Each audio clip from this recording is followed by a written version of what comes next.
ഏകദേശം ഒരു 8 മണിയൊക്കെ ആയപ്പോൾ ഈ ഒരു ഹോട്ടലിൽ കയറിയിട്ട് ബ്രേക്ക്ഫാസ്റ്റ് കഴിക്കാൻ പോയാണ്. അപ്പോൾ മസാല ദോശയും നെയ്റോസ്റ്റും ഒക്കെയാണ് നമ്മളെ ഗ്യാങ് ഓർഡർ ആക്കിയിട്ടുള്ളത്.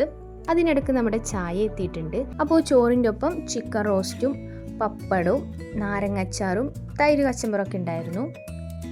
ആദ്യം ആ ചോറിൽ ചിക്കൻ്റെ പീസും റോസ്റ്റും കൂടെ ഒന്ന് മിക്സാക്കി എടുത്ത് പിന്നെ കച്ചമ്പറിയിൽ നിന്ന് കുറച്ചെടുത്ത് വെച്ചു.